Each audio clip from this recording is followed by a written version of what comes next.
Welcome back to Paper Route. I'm your host, or I'm a fill-in host. I don't even know what for we're doing today. anymore. Huh?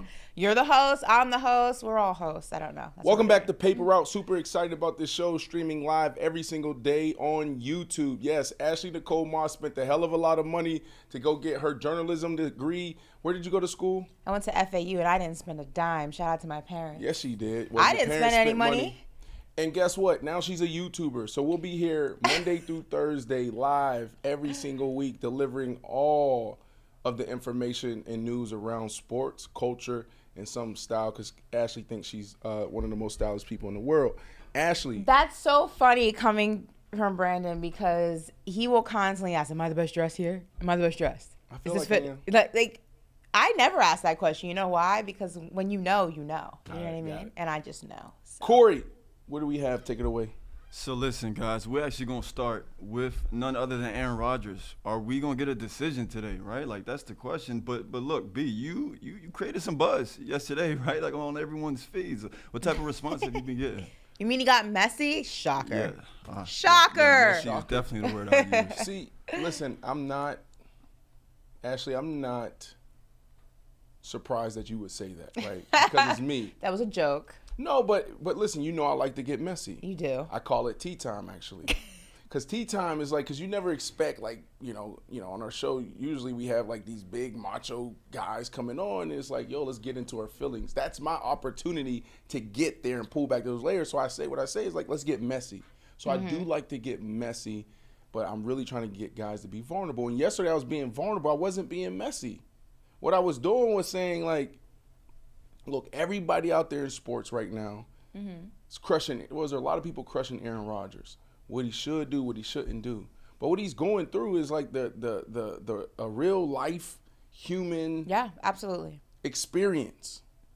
You grow, you mature, you get exposure, you start liking new things, and then you move on. And I feel like athletes struggle. Athletes struggle with, you know, man, I've been defined by this sport for so long. Now I actually like other things. Like I'm actually, you know, into politics. I'm actually into finance. I'm actually into just building a family. And we don't know how to walk away. So you find yourself in a dark place, literally, searching. And so for me yesterday, it was about telling Aaron Rodgers that it's okay to walk away, right? Because even now, we'll debate, right? This is what we'll do on our shows. Okay, Aaron Rodgers walks away. Let's compare him now to all the great quarterbacks. Well, he's here because he only won one Super Bowl. He won a Super Bowl. Yeah. He's an MVP caliber player year in and year out. There's nothing for him to hold his head down. And why are we even discussing him in this manner? So, yeah, yesterday people didn't listen to, you know, what I said, because they felt like I was breaking news. Kind of felt cool. Felt like I was tripping for a little bit. You felt like TMZ? Yeah, but it wasn't. That's not what I said. I said I want to be the first to congratulate Aaron Rodgers, because this is what he should do, and I feel like it could go this way. Like the dude could Why do you think retire. he should retire, though? Because, I mean, I spoke about this on Monday's show. You know, when I sat down with Michael Irvin during last Super Bowl, we were speaking about, you know, retirement, but it was in terms of Tom Brady. Tom Brady had just made his first announcement, and he was retiring, or we were waiting for the announcement. And, you know, Michael Irving said the famous line that there's a clip and you can see it. It actually went viral because it was just such a, you know, Michael Irvin, you know, he's good for Michael Irvingisms, as I like to call him. But he says a man retires for two reasons: loss of skill, loss of will. Yeah. Aaron Rodgers clearly does not have loss of skill. I mean, you can say maybe certain things of his game may have declined and whatnot, but he's still one of the best to ever do it. And if you ask some people, they'll say he's the greatest passer of that football all time. So the skill's still there. The will is one of those things only he knows if it's still there, and if it's still there at the level that he can compete with. So like, you always will love a sport, right? If you've always been invested into it, if it's been such a part of your life for X amount of years, you're always going to have love for it, but the love changes. Sure. And I think that that's the question only he can answer. Is the love still there as a competitor, or has it changed as a spectator, a commentator, or just a love of the sport? That's the question, but only Aaron Rodgers can answer that. I think the love changes, Ashley, when you go through traumatic experiences in the NFL, right? Okay. The way you may be treated from the medical department. We hear players griping about that a lot. If you feel like there was they were concluding against you. You go back to like 2010 when A.J. Green and Demaryius Thomas and the Dez Bryants of the world were all up at the same time. And then you had owners at the owners meeting saying, look, don't pay them more than $13 million. I mean, cahooting. Colluding. Oh, cahooting? Yeah, see, now I'm teaching you something. I thought when you're in cahoots against someone, it's like you guys were all on the same page to like take them down. Do we have a fact checker yesterday? I don't know. I always thought it was cahoots, but maybe that's just slang. So I don't know. yesterday I had the show all by myself, and what I called for in the show was a fact checker. Okay. Right? Can I get a dictionary definition of the word? What is the word you said? Colluding. Oh, I always thought it was cahooting, but maybe that's just Corey, a slang word. You got it, Corey? Can you look it up? Maybe it's just a slang word. Let us know when you have it. That's good. I'm about to put this FAU education to work. Basically what I'm saying is when these owners got together and they colluded. Mm-hmm. It's not cahoot. It is cahoot. Watch. Thank you, FAU education. Yeah, I think Ashley was right. Thank you. One thing I know is those vocabulary words, baby. The definition of colluding, right, would be to close, shut, or stop. So, yes. No, cahooting is like if we're all in cahoots to take you down, we're all conspiring against you. Okay. Well, we're gonna. I promise you. I'm gonna pull up an article where it says the owners. Okay. Were found guilty of colluding. Okay. All right, we're gonna check. We'll get back to that. But basically, what I'm saying is this, right? Colluding, cahooting, whatever it is, that's a traumatic experience for a lot of players. Players, a couple things we get upset about. We get upset about our money. We get upset about our body, right? We get upset about those things. Those are probably the two biggest gripes. So that's when the love of the game can change for you. Mm-hmm. You're like, man, the game is taken away from me. The game is hurting me. I think it's more about passion because you talked about, the will and this and that with Michael Irvin. It's passion. Your passion can change, right? When you're young, 6, 7, 8 years old, and you start playing ball, you're thinking about for me, it was, I want to make it and I want to get my family out the hood. I want to make it. I want to buy my mother a house. We see that all the time. Guy get drafted. What's one of the first things they do? And they celebrate. I just got my mom a house. Or they put a ribbon around a nice car. Like, I did this for you, right? Mm-hmm. So what happens when you accomplish that? Like I always said, I dreamed extremely big when I was 6 years old. And at the age of 22, I reached all my goals. And it wasn't until I was 26, 27 where I started dreaming again.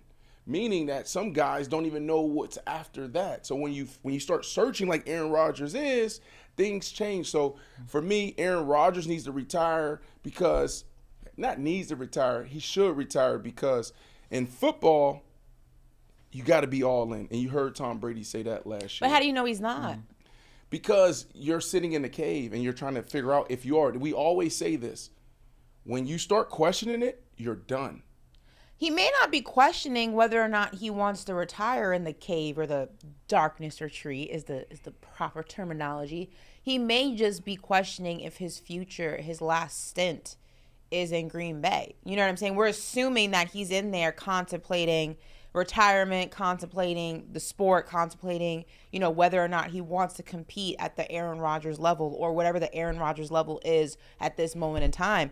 But he could just be in there contemplating, okay, maybe it's Green Bay, maybe it's Vegas, maybe it's New York. Where is it that I go to next? Or maybe he's just contemplating life. Maybe he's trying to reach nirvana. That maybe he has nothing to do with football. Yeah, but no. Because were you in the cave with him? No, I wasn't. Nobody was in the cave. It was like 300 square feet. I know, it was just him and his thoughts. Mat. There's no way for us to determine what his thoughts actually were. I said yeah, but no, because I think one of the final shows or the Pat McAfee show during football season, he talked about, listen, this is what I'm going to do, and then when I come out, then I go to Hawaii, then I'll come back out and try to make my decision. And Pat McAfee asked him, he said, basically, is retirement on the table? And he pretty much said, yes, it is. Those are the things that I want to think about. So I think he's 39, Ashley. I mean, we had this conversation with Tom Brady, and look how that turned out. Fact checker, do we have a fact checker here yet, Manderville? Can we look at how many guys have made it to 39 in the NFL. It's a small community. It's a small population. So you won the Super Bowl. Mm-hmm. What is it? Is it 2 or 3 MVPs? I believe it's 2. 2 MVPs back to back. We can fact check that, but I believe it's 2. 2 MVPs. And yeah, like you said earlier, there's a lot of us that are saying, and I'm in this group, that you are the best thrower of the football. There's nothing else left to prove, bro. It's cool. You've done it all. And I will say this, though, which is probably, it's pretty interesting because people hit me up like, you know, are you breaking news? Even Pat McAfee hit me up. I was like, yo, are you telling me something that I don't know that I should know? What I know for sure is that there's at least 4 NFL teams that want in on Aaron Rodgers. How do I know that? Because they all called me this morning asking me, Brandon, please tell me it isn't true. Tell me it isn't so. I said, no, I got to listen to what I'm saying. The front offices called you? General managers. Oh, wow. Director of personnel, player personnel. Yo, what's going on? Is this true? Do you know something we don't know? Are you breaking news? I'm like, hold on. First off, you're showing your hand. Okay. Who were some of the GMs? You want to tell us that? No, you're trying to make me messy. I'm not messy. I mean, we're already in the mess. We might as well just, I got to protect my sources. Ain't that's what y'all do in traditional journalism? I don't think that they were your sources. They called you. You didn't call them. That's a source. Not really, because break technically. down what a source is then. Okay, so a source is when you're developing a story or when you're in the business of being an insider, you are actively seeking information from other people. Essentially, you'd be their source, not the other way around, because you didn't seek them out. They sought you out to get information. So if I name a team right now, if I say, yo, this team right here called me this morning, that kind of blows up my spot, right? Because you got teaching this new media. Are you new media or old media? Do you plan on Woj bombing this information? You know, and letting people know, like, I don't know the process. You got to teach me the process. I'm not going to. You're not an insider. They called you. The 4 general managers that hit me up. I'm not going to disclose your name. Okay, let's do this. What division are they in? Can you do that? Because that narrows it down to 4 teams. Like, there's a lot of teams that it could be. So just give me that. Give me some of the divisions. You got some West Coast teams. You got some East Coast teams. Okay, I didn't say regions. I said divisions. NFC East. Do we have NFC South in there? Do we have AFC North? Like, what are some of the divisions? Give us that. What's crazy, Ashley? He's sidestepping, but okay, go ahead. It wasn't until my second year where I realized that I was in the AFC West. Like, I didn't know what a division was. Like, they started talking about playoff implications, and Coach Shanahan's up there, Mike Shanahan's up there talking about, yo, all we got to do is win this to get here. I'm like, hold on, what? So it's Kansas City Chiefs, San Diego, the Chargers at the time. Well, now that you're well-versed in what divisions are. Right. What divisions were they? Corey? Can we go to the next one? Wow!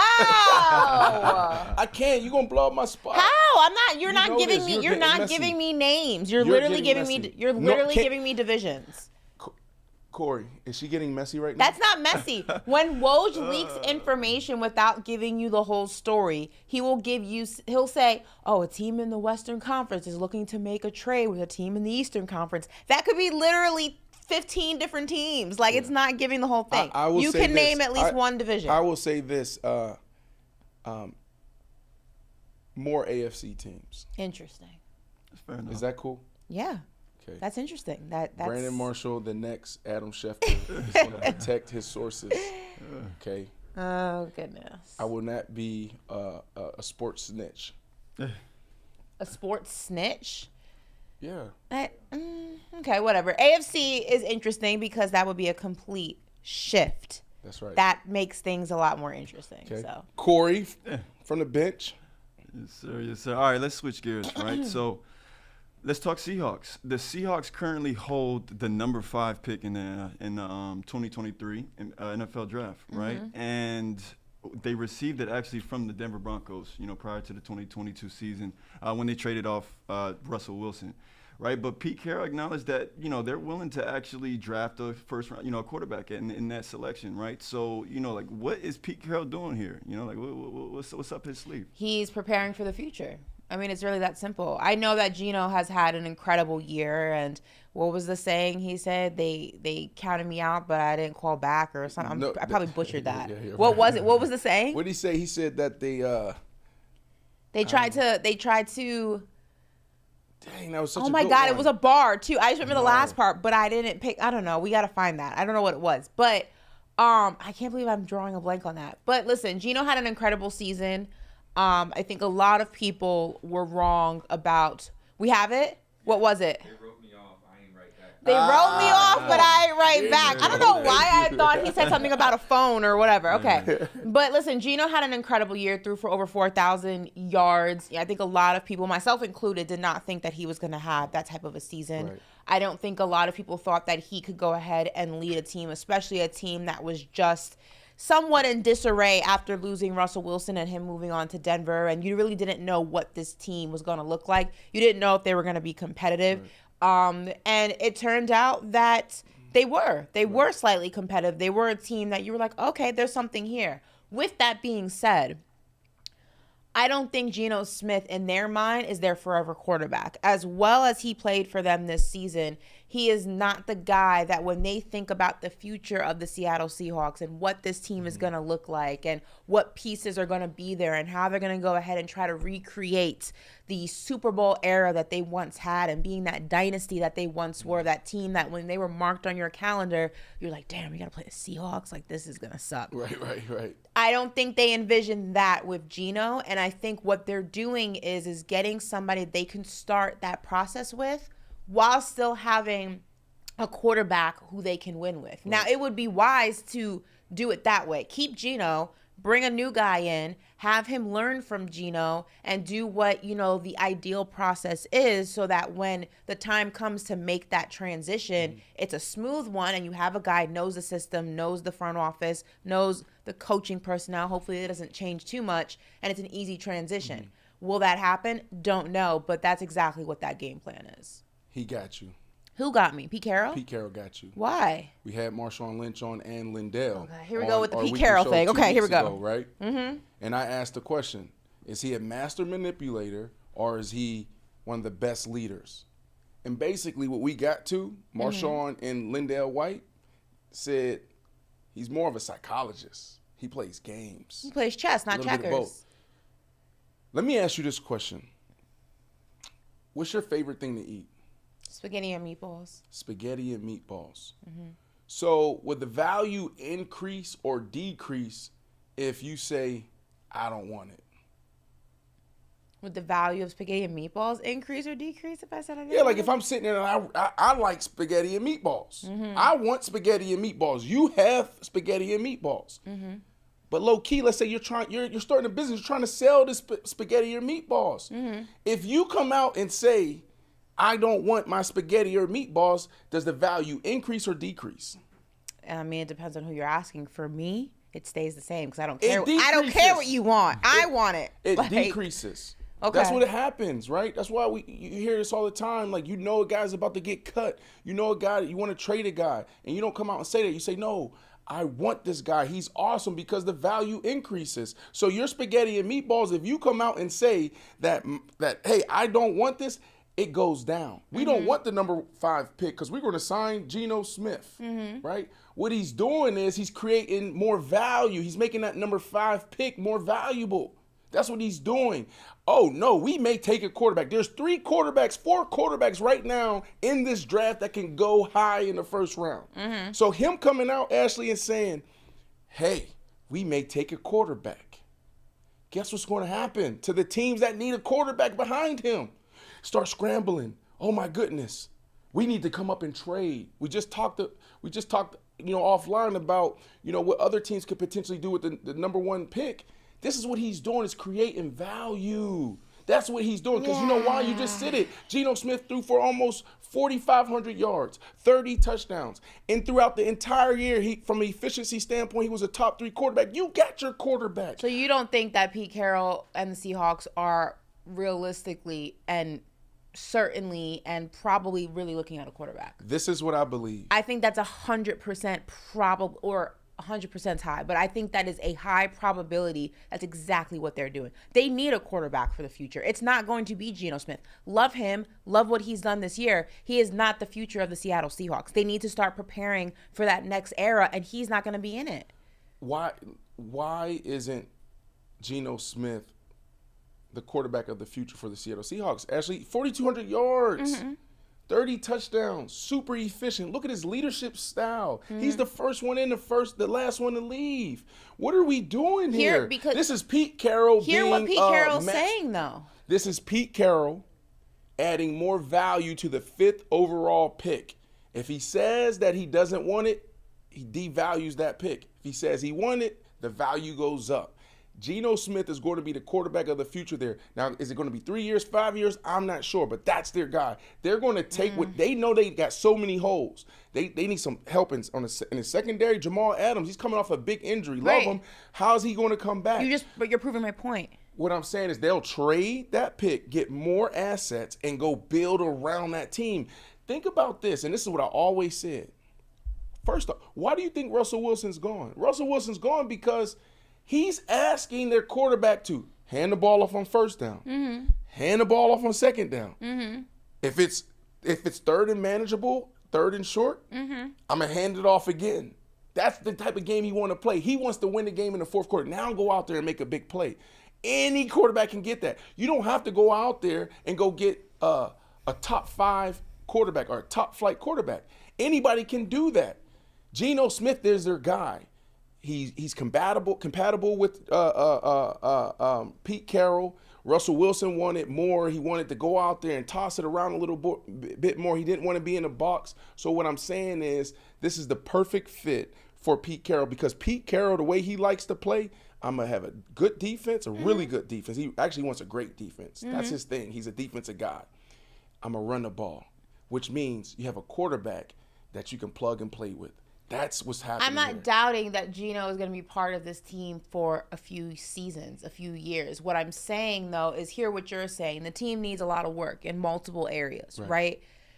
Do you start – they didn't do it for Russell Wilson. One of his frustrations is that they didn't get him the pieces he needed. He felt that he needed to succeed, right? So think about that. That was their franchise guy.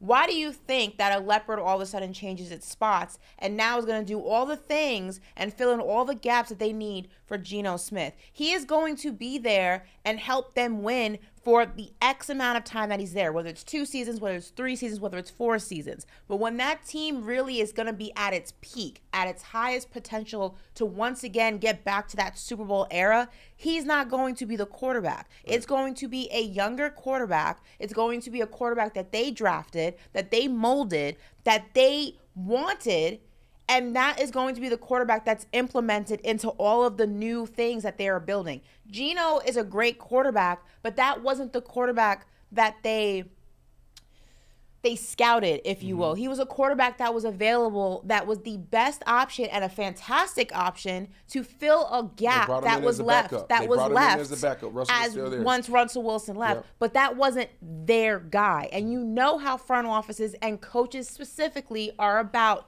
their guy within an organization, and it's just not Geno Smith, and that's okay. He's going to be the guy for a few amount of years, but it is very probable to me that the Seahawks are actively looking at a quarterback. It may not even be this season.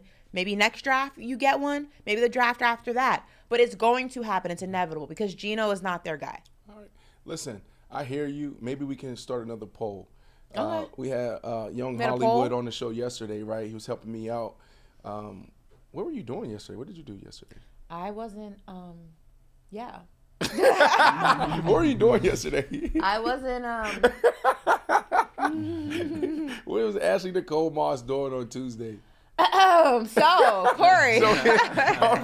So we had Young Hollywood on, and, we had this debate, and you'll enjoy this, and we get your perspective before we go back to Corey and move on. But he talked about Kyrie staying in He said Kyrie's staying in Dallas. He's not staying in Dallas. Thank you. So we put a poll together, and I was going to get to that as far as our debate with Geno Smith Yeah. and Pete Carroll. We'll put a poll out there and see and let the fans decide. But let's get your perspective on that before we move on. So I said Kyrie, and a lot of this information came from you because, you know, your knowledge around the game and how much you love basketball. But Kyrie Irving is going to land in LA. More and than play for likely, Lakers. yeah. So can you tell young Hollywood why, please? Okay, so check this out. Kyrie didn't want to go to Dallas in the first place. It was reported that Joe Tsai, you know, was going to trade him anywhere but where he wanted to be, and that was LA, to be reunited with LeBron. And LeBron was even disappointed and surprised they couldn't make it happen. There's a reason for that. They were chit-chatting, whatever the case may be. I think the issue with Kyrie, though, is he has a very particular situation that he wants to be in, and that situation is just not Dallas. And I think right now Dallas is, 1-4 since Luka and Kyrie have been playing together. And now, listen, they've all been in very close games, so let's go ahead and make that note. But I will say the growing pains of Luka and Kyrie are going to take longer than 20 games, less than 20 games to figure out. They're two players who are ball dominant and they play different. Luka likes to have the ball in his hand for most of that shot clock. Kyrie is not a spot-up shooter like a Steph Curry, so you can't give him the ball with 2 seconds left and he's going to go ahead and make a shot. He likes to get set. He's a little bit more craftsy. He just likes to go ahead and get his shots up differently. Luka doesn't play like that, so they have to figure out how to stop doing this. And if you look at a lot of those close games, that's exactly what happens. You have Luka, you know, doing what Luka does because listen, no shade to the previous Dallas Mavericks, but there was nobody there that he could really rely on that had a skill set like a Kyrie Irving. So let me ask you this question, because I am with you that he's probably going to end up in LA. I don't know if it's LA. I mean, I know he wants it to be LA. It makes a lot of sense. He won't leave Dallas if it's not for LA. Okay, I don't see that happening. Let's say he wants LA, right? But he has 20-something games with Luka.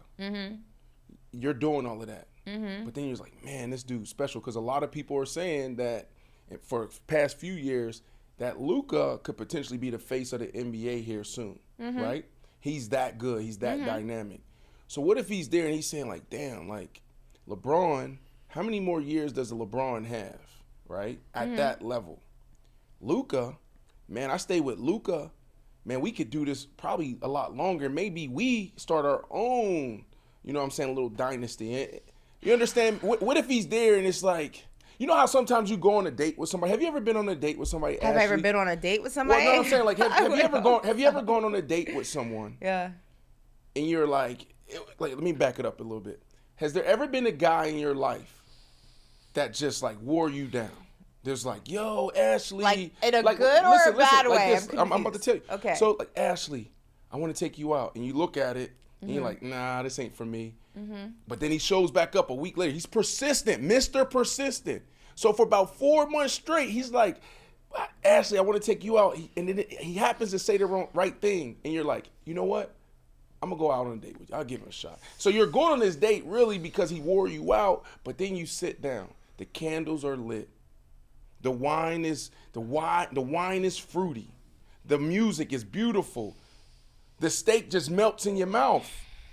And the conversation is beautiful. And then you start saying, I think I could do it.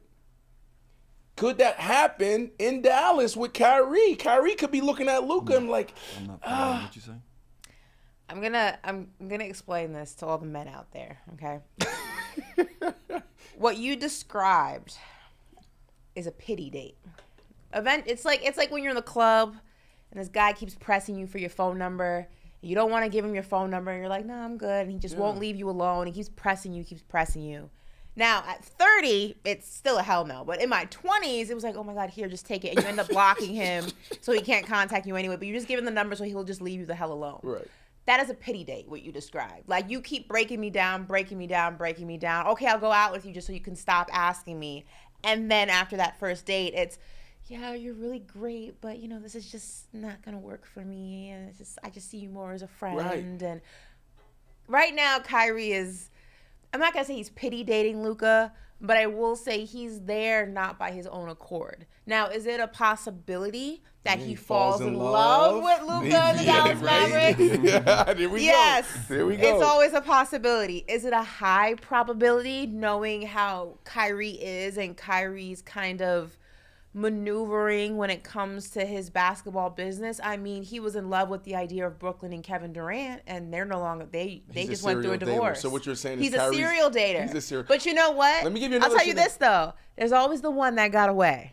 There's always the one that you're like, what if I did things differently? And for Kyrie, the one that got away is LeBron James. Yeah. So if he's going to circle a block and try to make it work with anybody, it's going to be LeBron James. You know I like to go deep. Let me give you another scenario. I know we got to move on. This is supposed to be a sports show. Okay. Welcome to Paper Route. We're on YouTube. It can go anywhere. All right, so could it, there's a lot of people out there that are in relationships that is like they shouldn't be in. They're just comfortable. Mm-hmm. It just makes sense. We've been together for a long time, right? Mm-hmm. Right? So could the scenario be that he was actually in a friend zone? With right? who? You know how there's some people who's like, oh, this is my friend. You're in the friend zone. Y'all been in the friend zone for 5 years, 6 years, 7 years. Then one night, it's just like y'all kind of like, oh, bye. And then y'all look each other in the eyes and it's just like, whoa. That's never happened to me. It happens a lot. It happens a lot. That's literally never happened to me. Please, anybody in the chat, please tell me if y'all have ever seen this play out where people have been friends for a very long time and then they just have that magical moment. It's like, oh my goodness. No.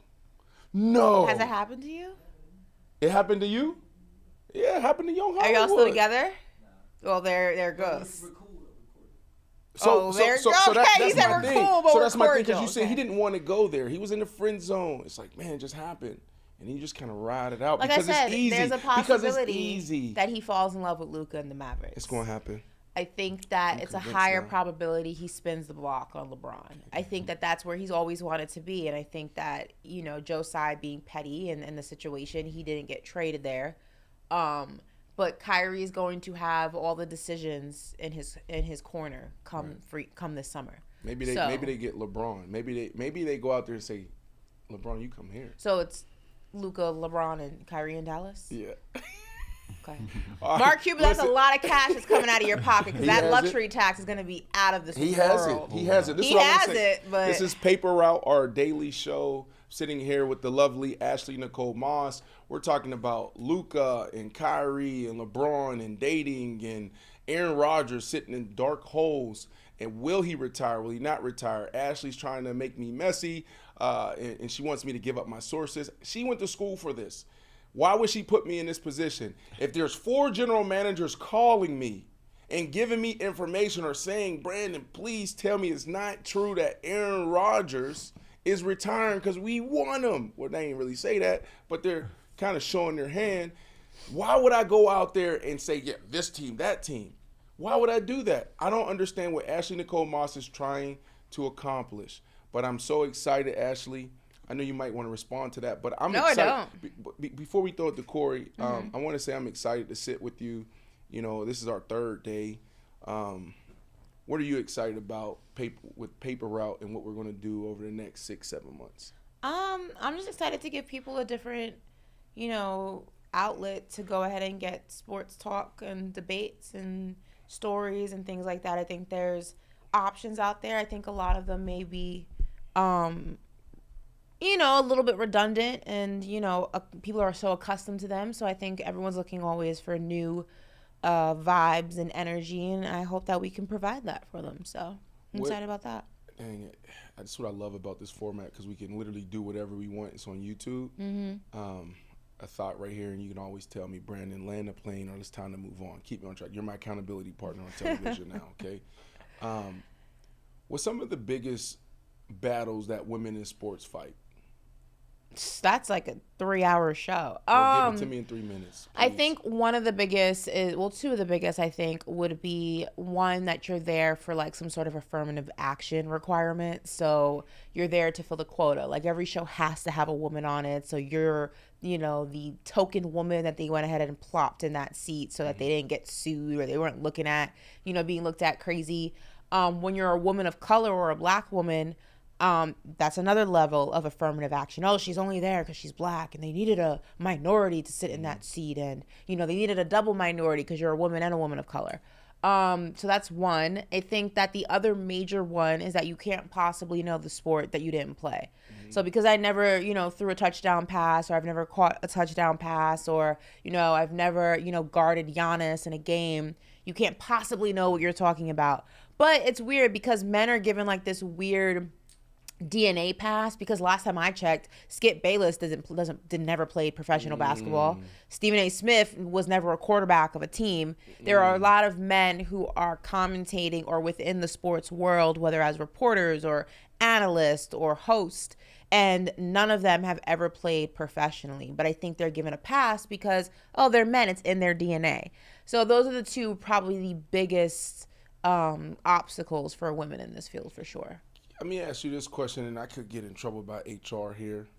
Not HR. We gotta be professional. That's one way to see this up. Okay, go ahead. So let me ask you this question, and please, if I insult anybody, forgive me. My intentions are pure and right. Everybody's sensitive now. This is like very, very, like everyone's on pins and needles waiting for this. Go ahead. Like it's basically like if you could play any sport, what would it be? And your comparison player would be who? How's that HR? Because it's like, men can do this, women can do that. And because I really wanted to say, like, if you could play basketball, you play in the NFL, right? It's like, because there's no females in the NBA or the NFL, right? But then there could be a community out there say, well, we should be, right? And that's a whole other conversation. So just answer the question so I don't get hit by HR. I don't want Becca or Bonnie hitting me up saying, hey, strike one, 2 more strikes, you're fired. Okay. Go. If I played in the NBA, my player comparison, I'd be Damian Lillard. Why? First of all, he's a sniper when it comes to that 3-point shot. I mean, but no, I think also I really respect Dame's authenticity. His character. I think that Dame is who he is. He shows up as himself constantly. And I think people either love him or hate him for it. And I also like his loyalty. Dame's an extremely loyal person to a fault. I mean, sometimes to the point where people are like questioning, does he want to win? Right. But I think that, he wants to win on his own accord. And I respect that. And he's not interested in chasing this award, chasing this super team, chasing this championship the easy way. He wants to get it out the mud. And if he can't, he's okay with that because he did it on his own foundation. And I can relate to that. Could it be that Dame is smarter than all of us and every other NBA player, right? Because it's hard to break through when it comes to legacy. Like, how do I get my name sketched in history? So there's a lot of guys that's won championships. There's a lot of guys that's won multiple awards. But to be talked about year in and year out, it's extremely hard to do. We can talk about it now. You got the Michael Jordans of the world, the LeBrons, the Kobes. You got Shaq, Iverson. There's probably like 15 to 20 NBA guys out of all the NBA players that's come and gone, right? If Dame Lillard goes out there and he wins, a championship his way, we will talk about Dame Lillard forever. We're already gonna talk about Dame Lillard forever though. No, but yes, you'll talk about him in a different way. Yeah, and it like come on, Dame Lillard did it. He's the measuring stick. That's the benchmark. He changes the whole conversation now. Super teams, like this is common now. We should stop talking about this generation compared it to the last generation about these super teams, etc. Right? Because this is what it is. Super teams exist, and it's common and it's okay. But he's going to be a guy that changes that conversation back, and he's going to have other young NBA players thinking like, maybe go that route. Well, I mean, I think Dame represents that old school, vibe when you think of like a Kobe Bryant. Kobe had one time requested a trade, but it was more of like a a scare tactic because the Lakers weren't doing right by him in terms of getting him pieces that he needed to win, right? But Kobe spent his entire career with one team. Dame probably is going to have the same, fate. And when you think of, barbershop legends, if you will, Dame will always have, the accolades of the hood, as we like to say. And he'll always have the accolades of the professional NBA world because he did it that old school way. The same thing. Obviously, his career was different, but the same type of vibe is attached to Allen Iverson. AI never won. He doesn't have a championship. He doesn't have a ring to show for his career, but he's highly respected because of how he played the game. Yeah, but again, he did something that was never done before. Right, but Dame, and that was just be himself. But so is Dame. Yeah, correct. And that's why he'll always have respect. Right. But if you look at the landscape of the NBA now, we talk about this often, that era of the super teams is kind of dying, is falling by the wayside, if you will. You look at the days of, the big three in Miami, or you look at the days of, the Boston Celtics and that big three, and you look at, Brooklyn, what they tried to do. You look at the landscape now, you look at the Grizzlies, that's a homegrown team. John Morant was drafted there. Those guys grew together and are growing together. You look at the Warriors, minus when Kevin Durant got there, homegrown team. They kind of are growing together. The Boston Celtics are a perfect example. Same thing, they're growing together. I think now the landscape of the NBA is changing, and guys, especially these young guys, because there's so much money to be made outside of the game, they want to be their own heroes. They want to go ahead and do things their own way. They don't want to have to team up with a LeBron and a D Wade to win a chip. They want to do it in the city they were drafted to, with the guys that they were drafted with, or the guys that came in after them, and say, yeah, I did this for the city, and I did it by myself. They don't want to jump around and move around. I think that era is dying, and I'm excited because now you're going to see different players in the conversation. It's not always going to be a championship of the Warriors and the Cavs. You remember the word that I chopped up on Monday? Mm-hmm. What was it? I mean, on Monday? No, what was the word? Oh, I just had it. What was the word? There's going to be more parity. Yes. There you go. Parity. There we go. Yeah, I mean, I love it. How many years in a row was it that we were watching Warriors and Cavs go back and forth in the finals? To the point when the finals came around, it was like, oh, God, we got to watch these guys again. Like, God dang. Like, can I get somebody else? Now we're throwing different names in there. The Nuggets are at the top of the Western Conference. The Celtics, the Bucks are surging. You have the Grizzlies, the Kings. There's so many teams that now you're excited to get to the playoffs because you don't know what can happen. Okay, hey guys, this is YouTube. We're streaming live here. Thank you so much, Ashley. But I'm about to now. You got to build people up and you got to bring them back down sometimes, right? So earlier on in the show, we had this conversation around Aaron Rodgers, and I used the word colluding, and Ashley said, what was the word that you used? Cahooting. Cahooting, right? So if typed in. And wait a second, I don't think you said colluding. I did. I said colluding. Oh. I said colluding, and our fact checker Mandeville, you hired him. Great job. You hired a fact checker in less than 24 hours. It's unheard of in corporate America. So now I Am Athlete Paper Route has a fact checker. But we have this fact checker, Corey. And Corey, you go and agree with Ashley on what word makes the most sense. In 2022, November 22nd, 2022 at 11 o'clock a.m., the NFLPA accuses NFL of collusion in its absence of guaranteed player contracts. We're talking about very different things now. We all know the word collusion. We all know what that means. But we were saying that the word you were looking for was not what you said. We know what collusion is. NFL owners, and I'm about to throw it to you, Corey, to get us to the next block, but NFL owners colluding against Demaryius Thomas, rest in peace, A.J. Green, and Dez Bryant. Okay. Well, I guess is it colluding? So then? Right now we have the same IQ. Oh IQ, no. Something like it. You know how many words I've taught you? There's no way we could have the same IQ. Okay, all right. Corey. Well, look. First, in Ashley's defense, I wanted to define Kahoot. Can we define a Kahoot? Kahoot, it describes people or groups working together or making plans together in secret.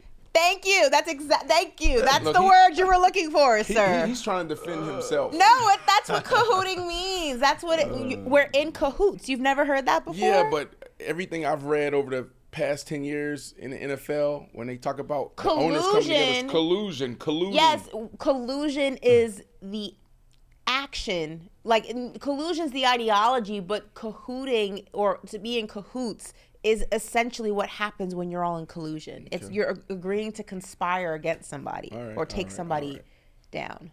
Okay. Corey from the bench. If that's wrong, don't worry. If it's wrong, I'll get a text from my mom in like 5 minutes.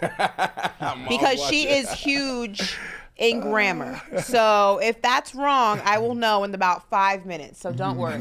We'll get the true answer in a few. Corey from the bench. All right, so yeah, let's move on. But we're actually going to go back to the topic of the NFL draft, right? So now, according to ESPN's Adam Schefter, the Chicago Bears are actually considering moving the number 1 pick, right? And they've already said that a number of teams have actually reached out to them, in regards to it, right? So, I mean, what people are saying is that this is kind of an opportunity for them to potentially build around quarterback Justin Fields, right? So this is actually what general manager Ryan Poles said. He says, we have flexibility where if there's opportunities where we can turn that into a lot of players that come in and help us, we can do that, right? And I want to make this note. Now, the last time the number 1 pick was traded before the draft was in 2016 when the Los Angeles Rams moved up to get Jared Goff, right? Now, question to you guys. The Bears, they're not a good team, right? But is this the offseason that they can potentially turn things around? Before we answer that, I got a text from my mom. See, this is, I'm telling you, this is live. She says none of us are right. It's not cahoot, it's cohorting. And that's the action, I guess, of collusion, or I don't know. But I always thought it was whatever. At the end of the day, colluding, cohorting, cahooting, collusion, whatever. Well, we're going to have Mom on the show because I don't know. Maybe all 3 of us are going to be wrong when it's all said and done. I can't. Well, maybe we're all right. Maybe we're all right. Back to the Bears. The Bears, your former team. You know these guys well. So I'll say this. Played 13 years in the National Football League. Started in Denver, drafted in 2006 to the Denver Broncos, spent 4 years there, and obviously you have this love for the team that gave you your first opportunity. Josh McDaniels comes in, Brandon Marshall, Jay Cutler steps out, right? It was that bad. And that was the beginning. And I got to be honest here, too, because I'm not going to be one of those guys, those talking heads that come on television, act like my SHIT don't stink, right? Like, I definitely was young and immature, made mistakes. So I participated in my exit. Okay, but then I go to the Miami Dolphins.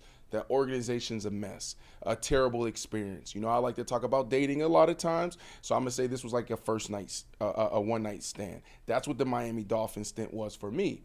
Jay Cutler calls me. Are one-night stands terrible experiences, or?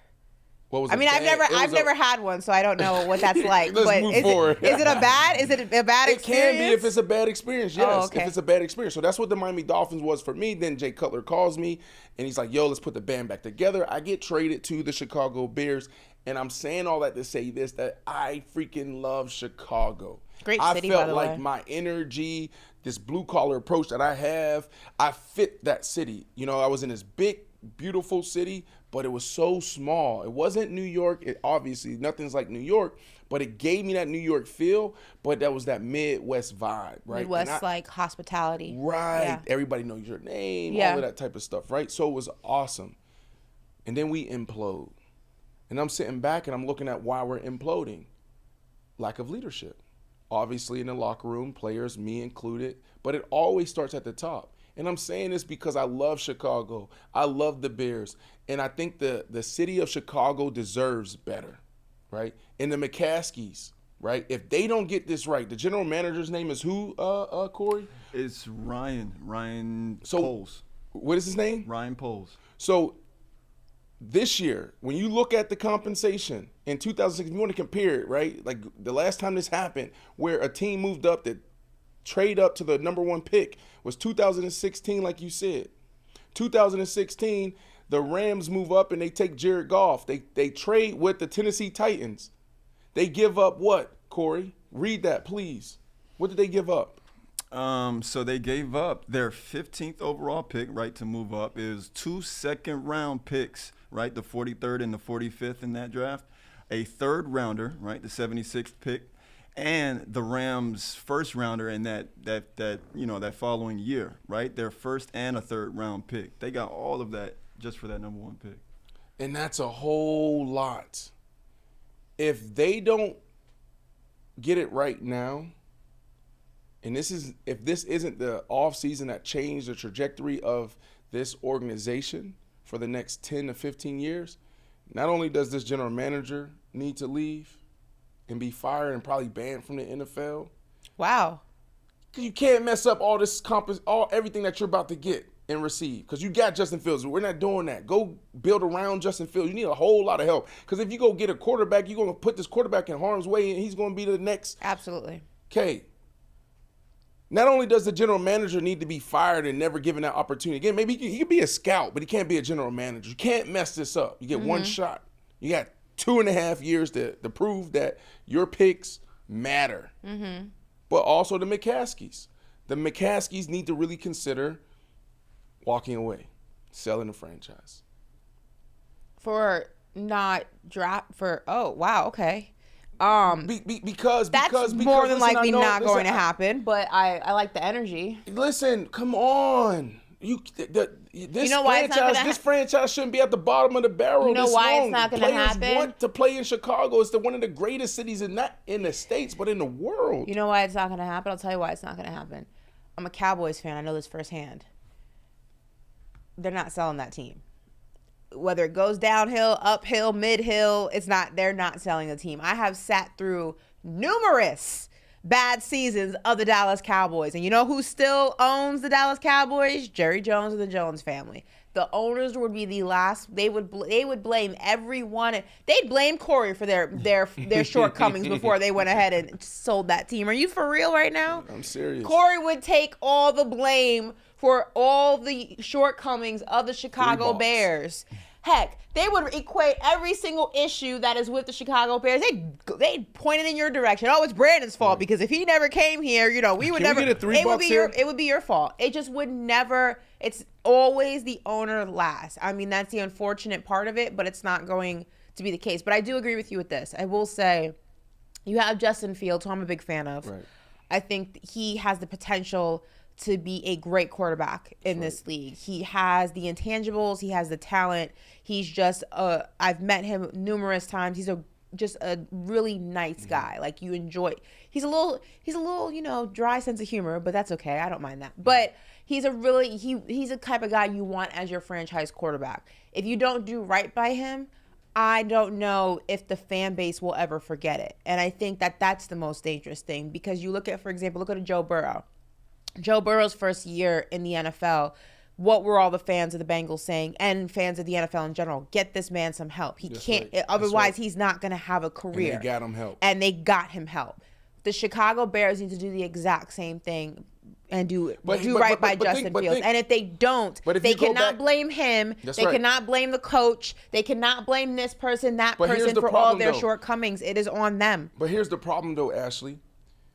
Joe Burrow, before he even stepped foot on the field as a Cincinnati Bengal, before he put a uniform on, he walked in the draft room and said, "Draft my guy," and they listened, right? Justin Fields. But he had a terrible offensive line. He was getting banged up. No, I agree with you. Okay. But what I'm saying is they listen.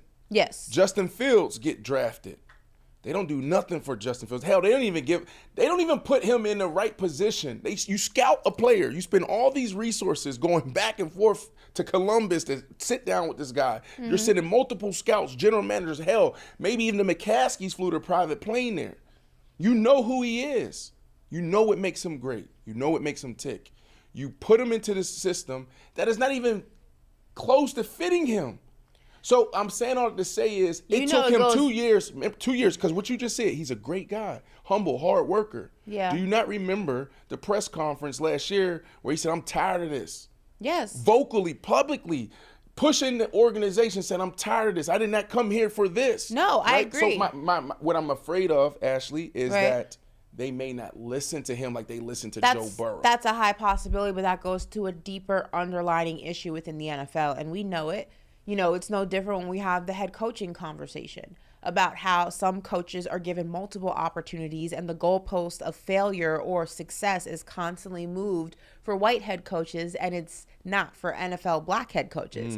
It's no different with quarterbacks. It's no different, than black quarterbacks aren't, deemed as smart as white quarterbacks, or is this as white quarterbacks. It's been that way the beginning of time. And I will say the only organization who I think has not been guilty of this and has gotten their quarterback just every weapon possible to succeed are the Dallas Cowboys with Dak Prescott. And Dak hasn't had to beg and grovel for it. It just comes naturally, which is what the biggest critique against him is like, you have all these weapons. They spent a lot of money to get them, and you're still not producing wins when it matters. That's one of the biggest critiques. But I'm not in the slightest bit surprised that Justin Fields had to work harder to get the help that Joe Burrow just had to walk into the office and say, hey, I need this, this, and this, give it to me now. Right. And he got it. That's a total underlining issue within the NFL. But I do respect that Justin Fields is vocal about it and was vocal about it, because now when that narrative comes out, if they go ahead and fail again and they don't get him the pieces that he needs to succeed, you can't blame him. That's right. Because he came out and said he's tired of losing. I need this, this, and this. I've asked for this, this, and this. But you see on the field, the product's not there. That's not on QB1. That's right. That's on everybody else around him. And he's so dynamic, right? Like, I love coaches that make it about the players and not the plays. Yes. Right? This dude is a monster. I mean, look at what he did last year when he started to get going. And look at what Lamar Jackson does well, and he's been doing for the past 4 years. Pay Lamar, by the way. Right? Pay Lamar. This dude is special. So what he needs is a coach that's going to put him in position to win. And if they do that, this team could potentially run the division for the next 5 to 10 years. You have, for sure, you have the Vikings there. But I don't know if anyone's really afraid of the Vikings. Like, I think obviously they can come in and dominate any game. But are they a contender? Can they really run a division like Aaron Rodgers and the Packers have for the last 15-plus years? You have the Packers, Aaron Rodgers. I'm saying that Aaron Rodgers is going to retire. That's what I'm saying. He may come back. There's a possibility he comes back, a strong possibility. But for how long, right? He's not going to stay there long. And if he does come back, he may be on the move. And then you have the Detroit Lions. I love what Coach Campbell is doing. Yeah, I really do love what the Lions Lions are Jared doing. Goff, but is it believable? Justin Fields can own that division. I will say the most believable are the Vikings, and I will say this because I think the talent's there. And also, I met their head coach during Super Bowl week, and first of all, really tall. I was very surprised. Yeah. Like, he stood up to shake my hand. I said, "Oh, you're tall. Okay, shoot." Right. But also very personable, very likable, and the guys that he's responsible for really respect him and really like him and really want to win for him, and they have a great relationship. And I think he also understands the guys that he has. I spoke to him a little bit about Justin Jefferson, and he is very protective of his guys. He's very protective of what they have, but he also has taken the time to really know who they are outside of the game, which I think a lot of coaches fall short of sometimes. Right. You'll have a guy willing to run through a brick wall for you if he feels that, like, you really care about him. Right. And I think that's what separates good coaches from great coaches. Look at Andy Reid. Right. Those guys would run through a brick wall for Andy Reid. That's right. You look at some other coaches where it's like, I'm just here so I won't get fined. Shout out to Marshawn Lynch. I want to win games with you, but outside of that, don't talk to me, don't look at me, don't even be in my space. I think they have that in Minnesota, which I think is going to be a difference maker for them. So I definitely think that's a team that you always have to go ahead and keep one eye open when you're looking at them. So you're banking on Kirk Cousins. Okay, I love Kirk Cousins. There's a lot, but not just, listen, not me banking on Kirk Cousins, but there's so much talent on that team that sometimes, we talk about Jimmy Garoppolo all the time.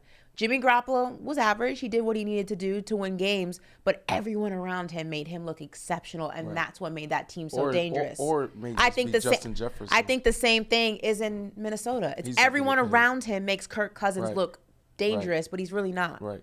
All right, Paper Route, streaming live every single day. Super excited about this show. Corey, can we go? Let's do our last block. Let's go to Fact or Foolish, and then we're done for today. Oh, wow. We're going to be done. After Fact or Foolish, this segment that I came up with. We're not gonna talk Jokic? We Come are. on. We could come. You want to talk Jokic? We'll come back. We'll do Fact or Foolish, then Okay. we end with Jokic, and then we're done. So Fact or Foolish. All right, let's do You it. really came up. See, you didn't catch that. You came up. I thought you came up with Fact or Foolish. I did come Or up was with it Fact or Corey? Foolish. Yeah, well, I Can we get a came up- $3? Can we get I a- came up Mandeville, with- Can we get It a was a $3? collective- I will tell you Can we all get the a things. $3 right now? I love this shot. This is a beautiful shot. I Like, will can tell get a you all the $3? things that I came up with. Rewind that, which is no longer here. Rest in Oh, peace look to at Rewind this. that.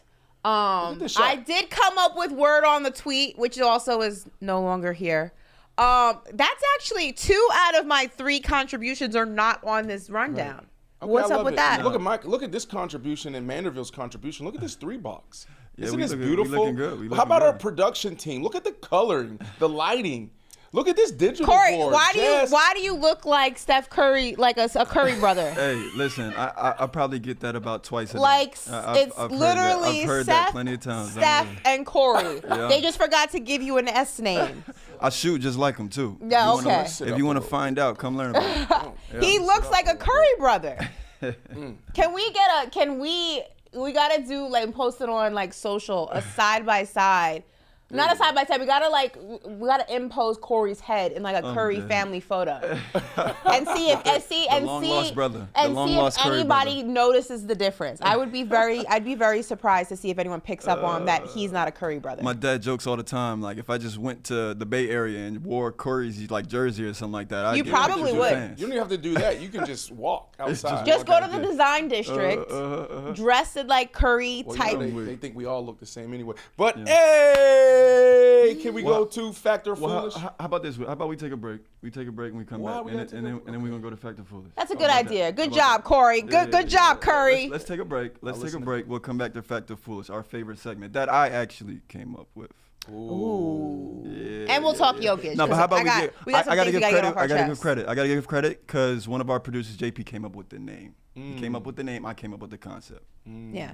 So Fact or Foolish, and going to we're break? gonna talk some Jokic. And Yep, we'll be yep, back. Yep. So all when we come back from break.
Welcome back, everybody, to Paper Route. I'm Ashley Nicole Moss here. We were dissecting city dates and how to make a difference, and hopefully the gentlemen in the room, I just put them onto games so that they don't get played. Listen, summertime is coming. No, Boys up, city girls up. Men, we're okay with pity dates. Are you really? Because a lot of real quick. If you're confident, right, and persistent. If you're persistent, that means you're confident, right? Mm-hmm. Like you keep showing up and somebody's telling you no, mm-hmm. right? So if you get confident, so you're thinking like, oh, moment, and then I'm gonna convince her, or she's going to see what she's missing. So pity date. Let me ask you this. Pity dates for Let me men. ask you this. Yeah. Maybe this is not a great example because you are in a different tax bracket than some other gentlemen, but I'm going to use this as an example anyway.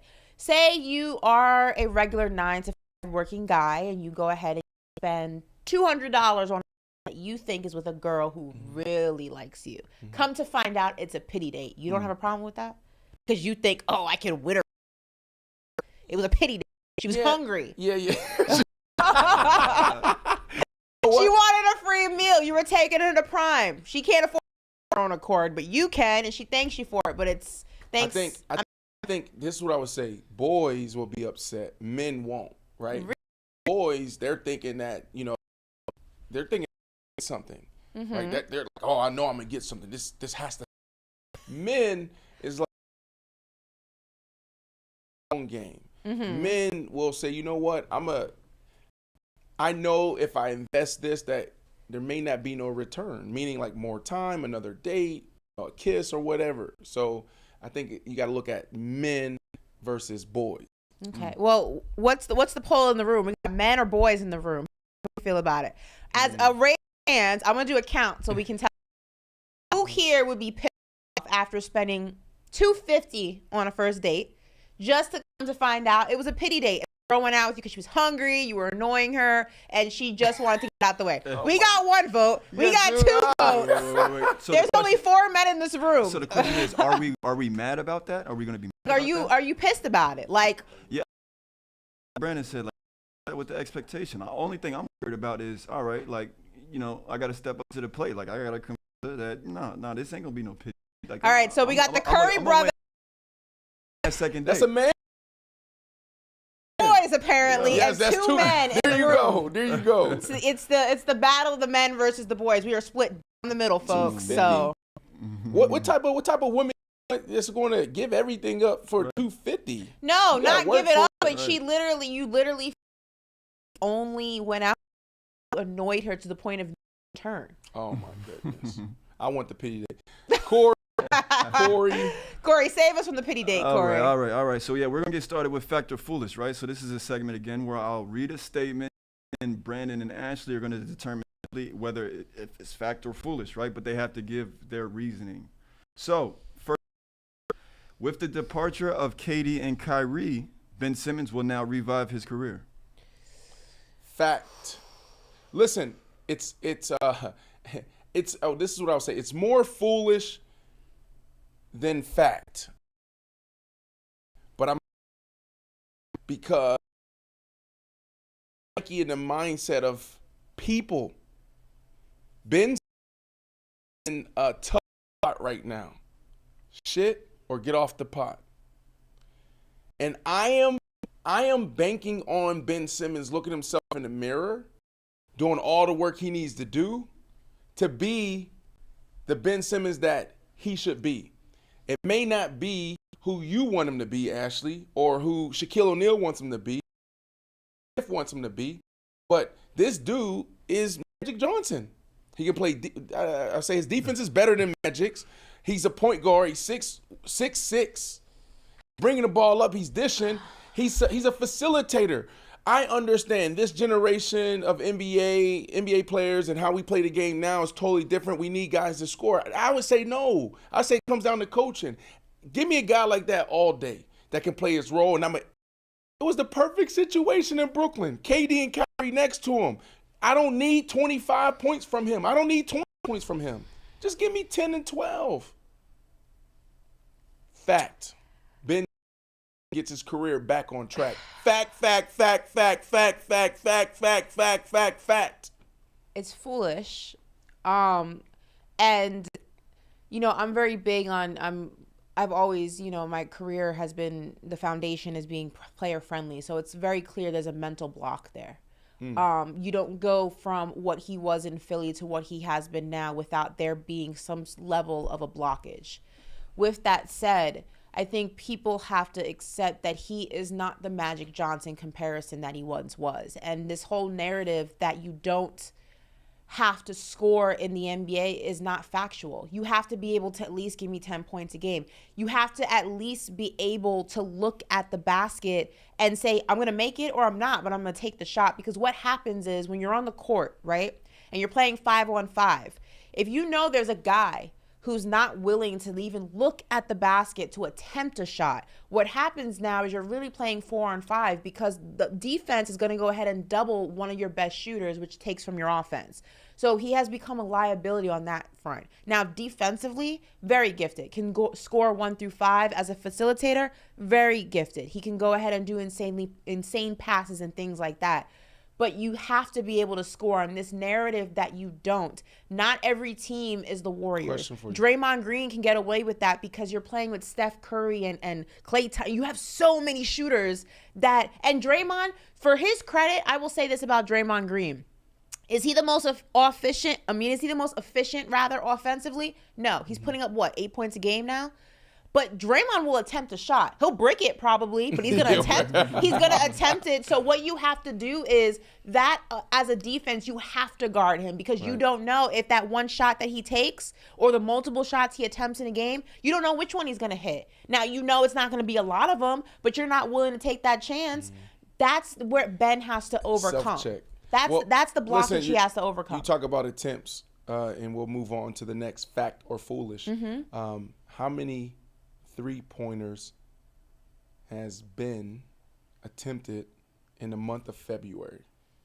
February 4th through 28th, there's 1, 2, 3, 4, 5, 6, 7, 8, 9. He's played 10 games. None. Averaging 26 minutes. Not one.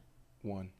Wow. Like you can't, this is defense. I'm a huge defensive girl. I still believe defense wins championships. But in the NBA, this is an offense-led league. You cannot have a player on your roster making $35 million a year and not even attempting shots in a game. That is egregious, and it can't happen. And now that you don't have KD and Kyrie as the blanket, the spotlight is even more. Now that you don't have KD and Kyrie as the blanket, the spotlight is even more on you that you don't do it. Listen, you know, and it's not okay. Remember, we ran into Shaq at the Super Bowl, right? So we ran into Shaq at the Super Bowl, and Shaq, we pressed him. I pressed him a little bit on like how he approaches athletes, right? And he said, "What? I'm really giving them the information." Stephen A. Smith said the same thing. I don't know what's up with that generation, those guys. I'm going to use the platform to get the message there. But that's what they're saying, right? And it's interesting. So I want to do the same thing right now. If Ben Simmons, I don't want to talk about me. Listen, I just feel like if I had like 2 weeks with Ben and we go into that dark hole, like I would go to. You want to take him on a darkness retreat? I would go to it on a darkness retreat with Ben Simmons, and coming out emerging will be the most efficient, strong Ben Simmons that he's ever been. I will say this, for people saying he's washed, he's this, talent doesn't just disappear like that. What you saw Ben Simmons was in Philly is very much within him. The issue is not skill set. The issue is the blockage within himself. So for people saying, oh, he can't do that, you don't just lose. It's not Space Jam. Like, you don't just lose your powers and they're like transferred to another person. It's not how it works. There's a blockage that forces you to become a different player. And you have one or two options when that happens. You either overcome them and you get back to even a percentage of the player that you once were, or you let that blockage overcome you and you are left with whatever version of you is left because you're succumbing to that blockage. Hopefully for him, he's still so young. He's only 26. There's time to turn it around, and hopefully he does, because you can say a lot of things about him, but there was a lot of talent there once upon a time, and I still think there's a lot of talent that's there. Love it. Yeah, no, I agree with you, Astrid. All right, next statement. Giannis is the most dominant player in the NBA. For me, yes, but if I remember correctly, I think this man here, Mr. Brandon Marshall, said it was Joel Embiid, That's right. which it's not. It's Giannis Antetokounmpo. Foolish. What? Foolish. And I'm going to say this, right? And it's okay. Sometimes when we're on television or YouTube or streaming, we feel like we have to have all the answers right now. I actually want to save this for next week because I'm going to do a lot of research to show you, because there's a lot of numbers and analytics out there that's going to prove my point. Joel Embiid is the most dominant player in the NBA today. And if we really want to talk about it, top 5 all time. Keep saying this dude is in a Shaquille O'Neal's body, okay? Move like Olajuwon, and he can go out there at the perimeter and do some damage there. So when we look at these numbers and compare them not only to Giannis, but we compare his numbers to some of the greats out there that's been able to dominate wherever he's on the court, wherever he's at on the court, I promise you the numbers are going to back my point up. Can we go to the next fact? Yeah, I'm not even. Just go to the next one. All right. All right. Kyrie Irving is the greatest finisher at the rim in NBA history. I'm going to lean on Ashley Nicole Moss here. She's the basketball expert. Greatest finisher. It's not a full foolish, but I can't say it's a full fact. He's the most skilled basketball player I think we've ever seen. But greatest finisher, I think that's such a Do we have a fact? isolated skill set in the NBA. I mean, when you talk finishers, you got to talk about Steph Curry when he drives it in there. Yeah. I mean, you MJ? talk about Iverson. That's a good one, Steph. You talk about Magic Johnson. You talk about Kareem. Kareem lived in the paint. So like, I don't know if he's the greatest finisher. There's so many guys in there that I can make an argument for, but I have said this and I will say it again, and I will continue to say it until the second coming of Kyrie Irving is in the NBA. He is the most skilled basketball player that the league has ever seen, and that's over Iverson, that's over Kobe, that's over, your favorite basketball player. There has not been a player to play in the National Basketball Association who can do what Kyrie Irving can do with that basketball. It is like watching poetry in motion. His handles, his basketball IQ, his elusiveness, his craftsmanship. I mean, you can say a lot of things about Kyrie Irving. You cannot say that man is not an artist with that basketball. It is honestly a privilege to be able to watch him play like in real time. It is insane. Mm-hmm. So I'll give him that. The finisher is a little... I'm gonna have to teeter the fence on that one. So, are you researching? No. Okay. Nope, not yet. I said I need more time. I want to come back next week and talk a little bit. Okay, more about we're coming back to that. So, all right, we're moving on to the next one. Okay. All right, the Detroit Lions will make the playoffs next year. Fact. Brandon. Detroit football. I know that was a basketball thing, but I gave you some time to.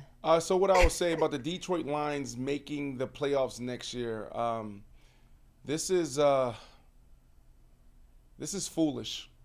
Wow. What's going to happen next year? The Minnesota Vikings will still be right where they need to be if they don't fumble this offseason. I think Kirk Cousins is quietly at the table asking for more guaranteed money. If we know one thing about Kirk Cousins, we know that he's only playing when the money is guaranteed, right? So that's what I believe is going to happen. And then also you have the Chicago Bears, right? The Chicago Bears will get it right? Now, I know we talked about it earlier, and I said if they mess this up, blah, blah, blah, blah, blah. But the Chicago Bears, they're sitting in a nice position right now. They have the number 1 overall pick. If they do the right thing, not only in free agency, but also in the draft, you can see this team go from shit to sugar.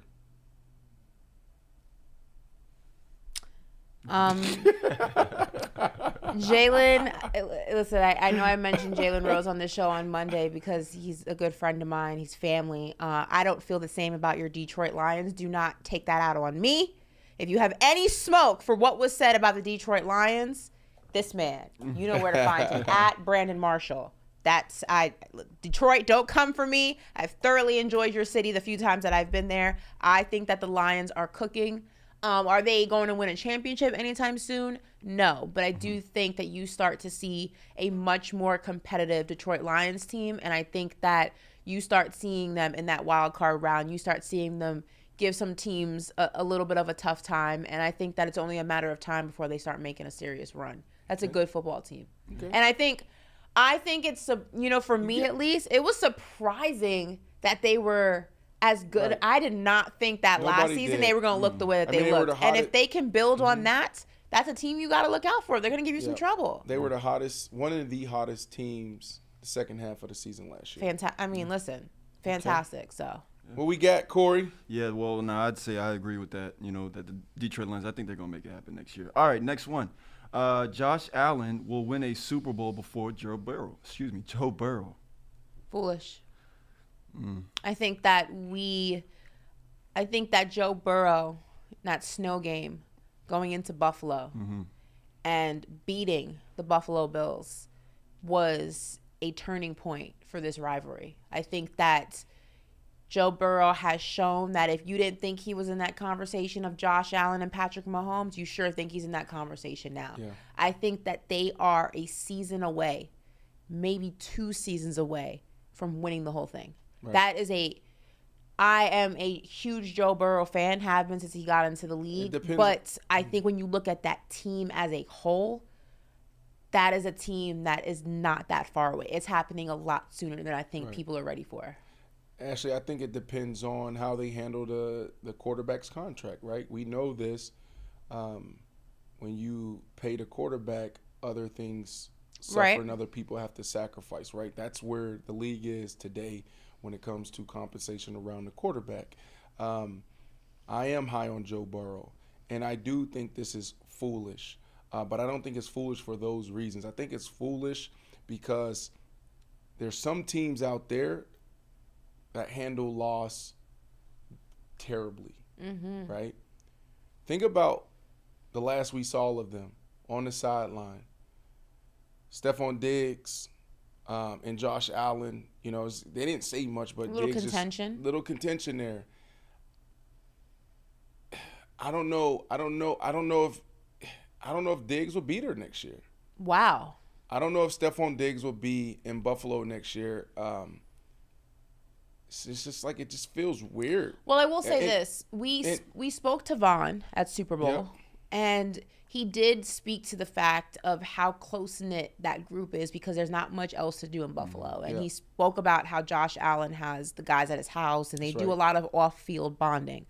So you would think, or you would hope rather, you can speak more to this, but I will say that when you have that kind of camaraderie also off the field, it allows for honest conversations. It allows for, growth. It allows for a little bit of pushback. You're like brothers, literally. You're friends, literally. And I think if anybody can overcome what happened last season, it's guys who have that kind of relationship. But who wants to be in Buffalo? This is Stephon Diggs. True. You know where Stephon Diggs is right now?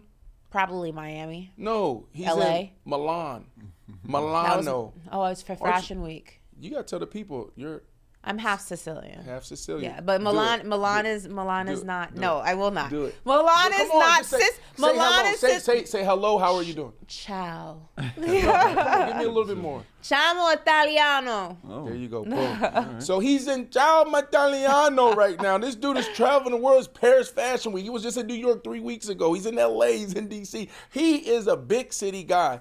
I truly believe that Stephon Diggs I believe if there's an opportunity for Stephon Diggs to be in a different city in a different uniform, I think it's going to happen. That uniform might have a star on its helmet. And also, this is why I say it's foolish. The second part of this is Leslie Frazier just stepped away. That defense is a really good defense. And that's what I mean by not handling loss well. You got contention here and there, and I'm not a Josh Allen, Stephon Diggs. I'm not, because they're really close, right? Mm-hmm. They are. You got 20 different handshakes, but there's something 20. There on the offensive side, and then on the defensive side, you lose Leslie Frazier. You just lost Brian Daboll a year ago. Listen, it's hard replacing coordinators. Okay, yes. So I'm gonna say foolish, but for the opposite reasons Ashley stated. Factor foolish. Stephon Diggs will eventually join his brother in the Big D.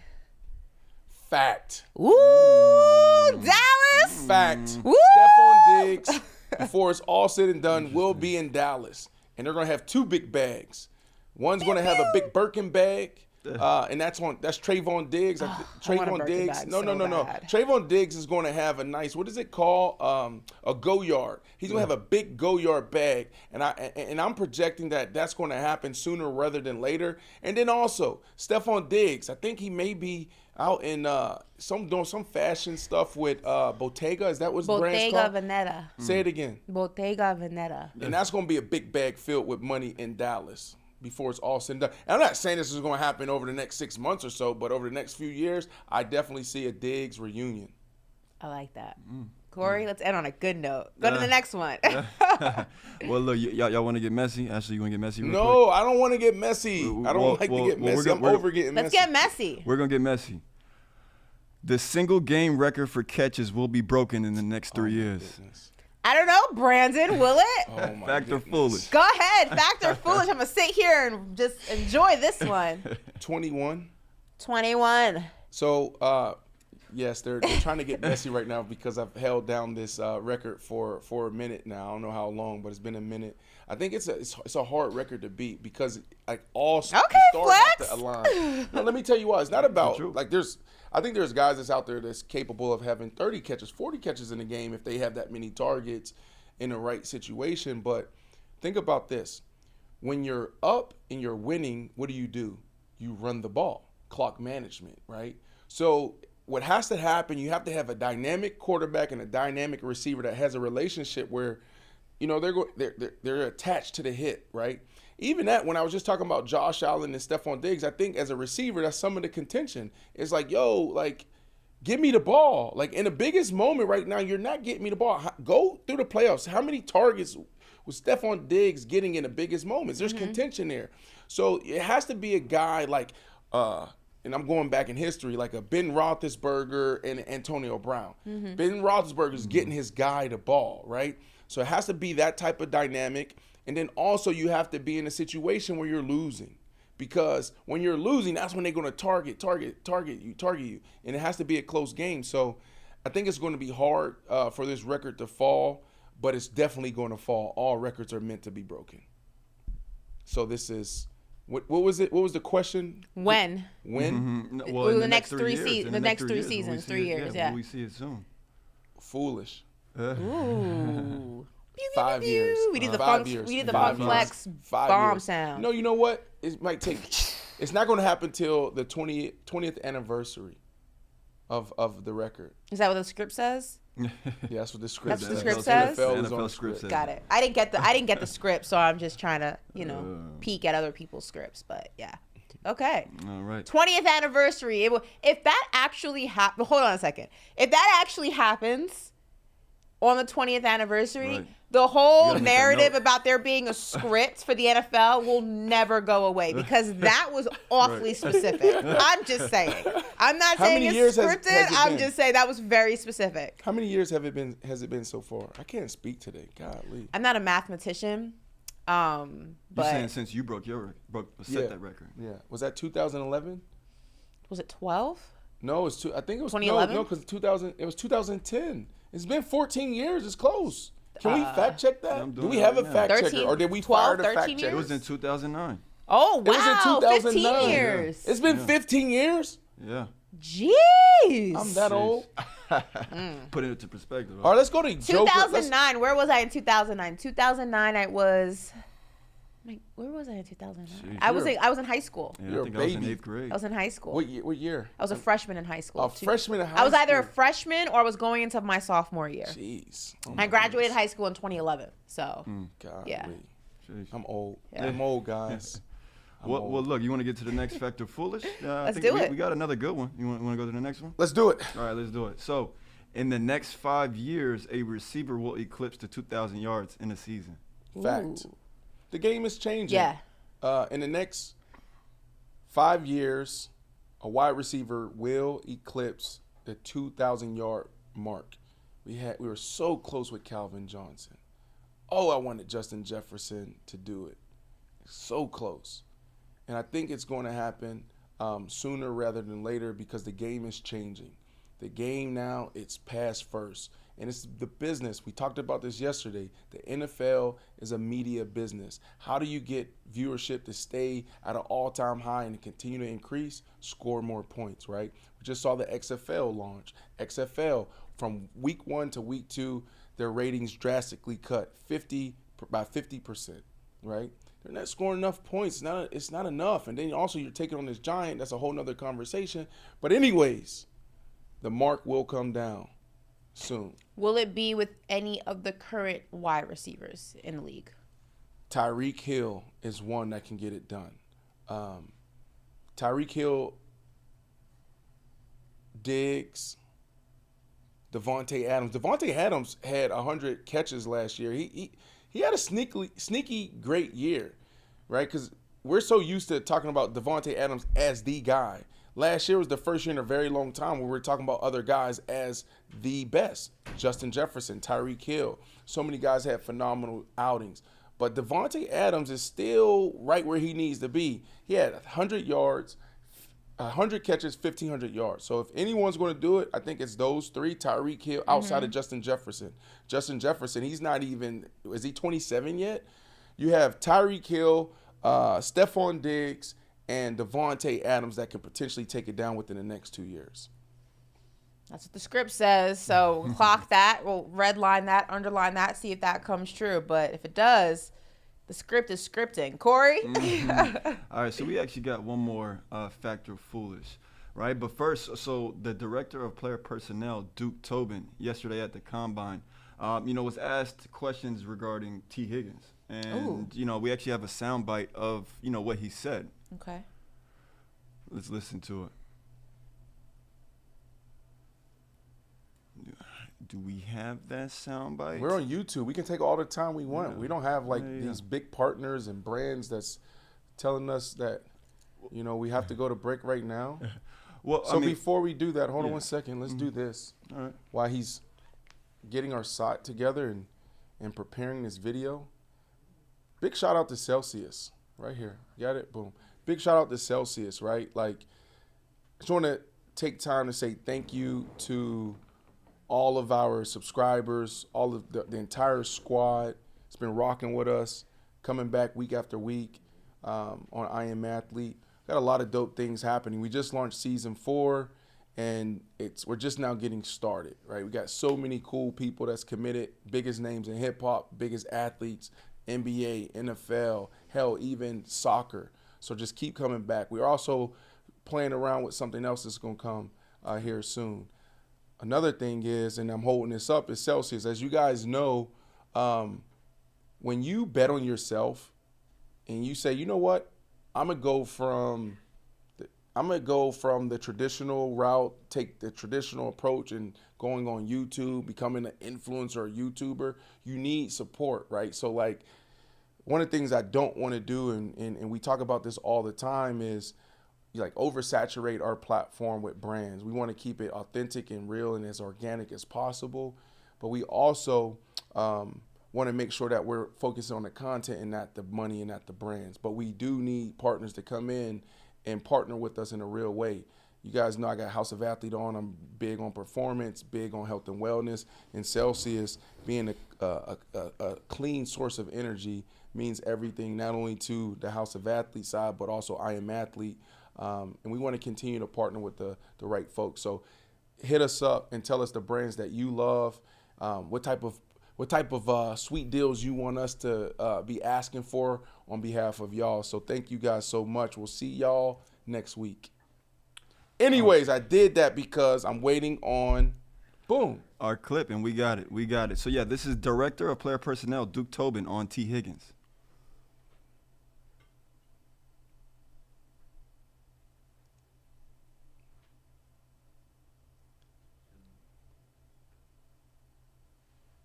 So they're going to take that and put that in there.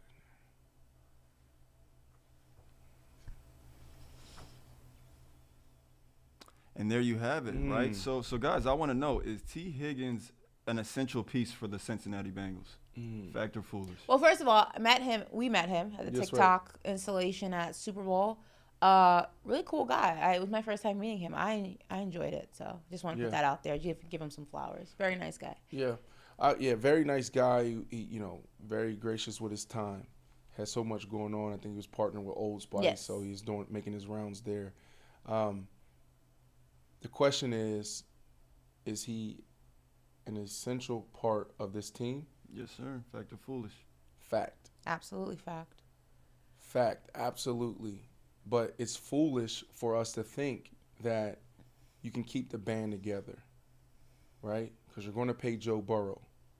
Now the decision's going to be, or the question's going to be Joe Mixon, T. Higgins. Maybe there's a way to keep, both of them. You got Jamar Chase. Mm-hmm. He's going to want to get paid, especially when Justin Jefferson, they're that little friendly rivalry they have going on, which I absolutely love. Mm-hmm. So I think that it's fact that he is a huge part of this team and this organization, what they're trying to do, but it's foolish to think that you can pay everyone, because at the end of the day, you still need guys up front that needs to protect Joe Burrow, which is the number one asset in that organization. And you also need to be able to stop guys. But they may take the approach where it's like, you know what? If we're going to invest everything into our offense and our defense are just going to be guys, then y'all need to make sure y'all putting up 30-something points a game. If you do that, you could potentially keep guys together. But now you're like mortgaging everything on just offense. And, there's going to come a moment where you really need a defense that's going to stand up.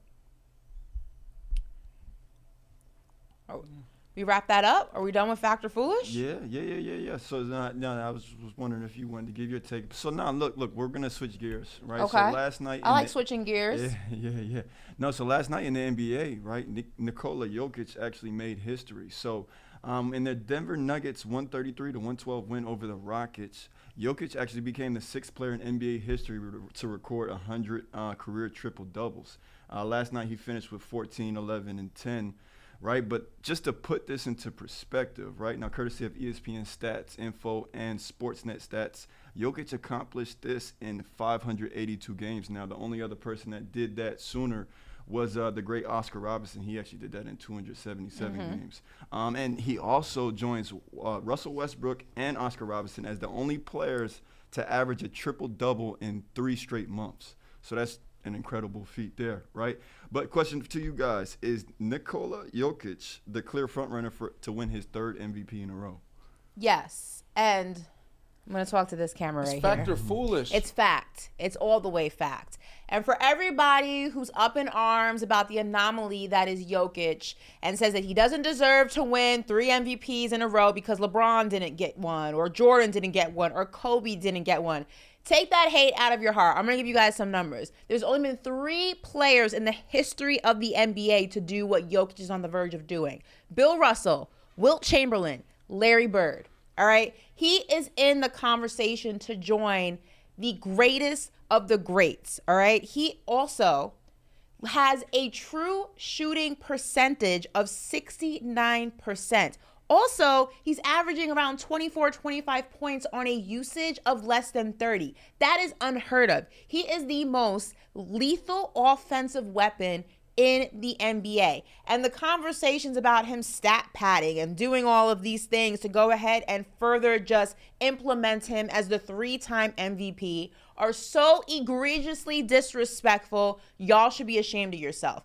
He is an anomaly. He's not the most, physically, aesthetically pleasing player. He doesn't look like a LeBron. He's not an Adonis like that. He's not a Joel Embiid. He's not a Giannis.